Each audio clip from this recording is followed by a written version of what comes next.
নমস্কাৰ মই আইমণি ফুকনে মোৰ আন এটা ভিডিঅ'লৈ আপোনালোক সকলোকে স্বাগতম জনাইছোঁ। কি খবৰ আপোনালোকৰ? আশা কৰোঁ আপোনালোক সকলোৰে ভালেই চাগে। বৰ্তমান মোৰো ভালেই। আজি এতিয়া মই এঠাইলৈ আহিছোঁ, তাকে আপোনালোকৰ আগতে দেখাব লৈছোঁ। মই আহিছোঁ যোৰহাট লাদৈগড় হোলোঙাপাৰা গোহাঁই গাঁৱলৈ লাচিত বৰফুকনৰ সমাধিস্থল চাবৰ বাবে আহিছোঁ। এইবাৰ ইয়ালৈ মই প্ৰথম আহিছোঁ। আহিমকৈ আহিবই নহয়। আজি যিহেতু সকলোৰে বন্ধ আছিল দেওবাৰ, ভাবিলোঁ এপাক তাৰ পৰাই আহোঁগৈ। এই তোৰণখনে দিয়ে লাচিত বৰফুকনৰ সমাধিস্থললৈ যাব পাৰে। ইয়াত লিখা আছে জাতীয় বীৰ লাচিত বৰফুকন মৈদামৰ তোৰণ। তোৰণখনত দুফালে দুটা ড্ৰেগন লাইট দিয়া আছে। এতিয়া আমি এইফালে দিয়ে সোমাই আহিছোঁ। ইয়াৰ পৰা প্ৰায় 3 কিলোমিটাৰমান যাব লাগিব লাচিত বৰফুকন সমাধিস্থল পাবৰ বাবে। আপোনালোক সকলোৱে জানেই লাচিত বৰফুকনৰ বিষয়ে। লাচিত বৰফুকন আছিল অসমৰ আহোম সাম্ৰাজ্যৰ সেনাপতি। অসমৰ ইতিহাসত দেশপ্ৰেমিক বীৰ বুলি ক'লে বিশেষভাৱে লাচিত বৰফুকনৰ নামেই লোৱা হয়। আমি এতিয়া আহি পাই গ'লোহি। এইফালে গেটখন বন্ধ আছে, আমি সেইবাবে এইখন গেটেদি সোমাম।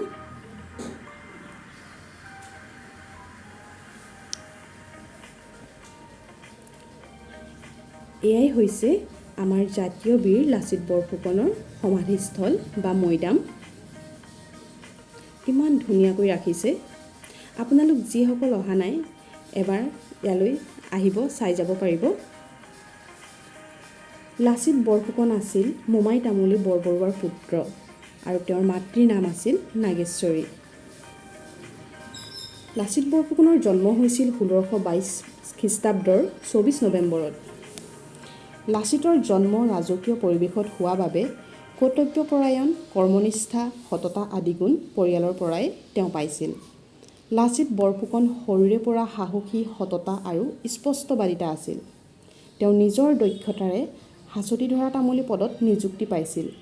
তেওঁ ৰজাঘৰত ক্ৰমে দুলীয়া বৰুৱা, শিমলুগুৰীয়া ফুকন আদি পদবী লাভ কৰিছিল।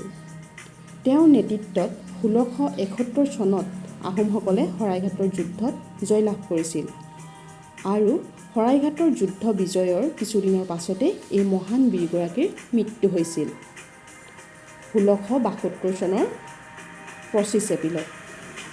লাচিত বৰফুকনৰ সমাধিস্থলৰ পাছতে অসমৰ সকলোতকৈ ডাঙৰ ব্ৰঞ্জৰ প্ৰতিমূৰ্তিভাগ আছে। এই ভাগ তেওঁৰ প্ৰতিমূৰ্তি যোৱা বছৰ নৰেন্দ্ৰ মোদী ডাঙৰীয়াই উদ্বোধন কৰি থৈ গৈছেহি।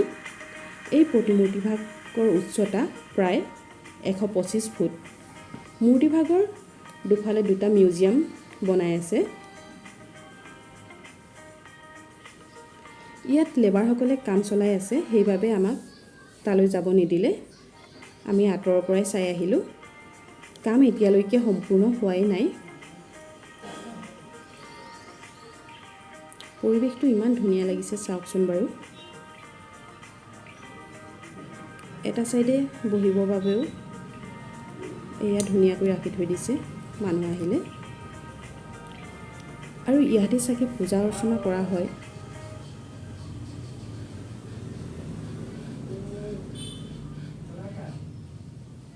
এই ফলকখনত লাচিত বৰফুকনৰ বিষয়ে ভালকৈ লিখা আছে।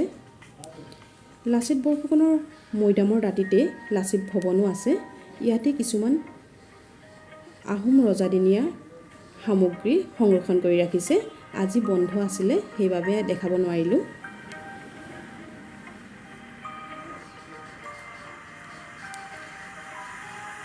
আপোনালোকে যদি আজি মোৰ এই ভিডিঅ'টো চাই ভাল পাইছে, তেনেহ'লে প্লিজ লাইক এটা কৰি দিব আৰু মোৰ চেনেলটো যিসকলে ছাবস্ক্ৰাইব কৰা নাই, তেওঁলোকে ছাবস্ক্ৰাইব কৰি ল'ব। আমি ইয়াত বহুত সময় থাকিলোঁ, এতিয়া যাবগৈ লৈছোঁ আৰু।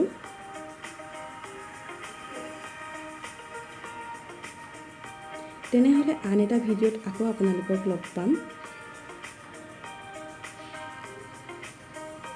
আজিলৈ ভিডিঅ'টো ইয়াতে সমাপ্ত কৰিছোঁ। Bye bye.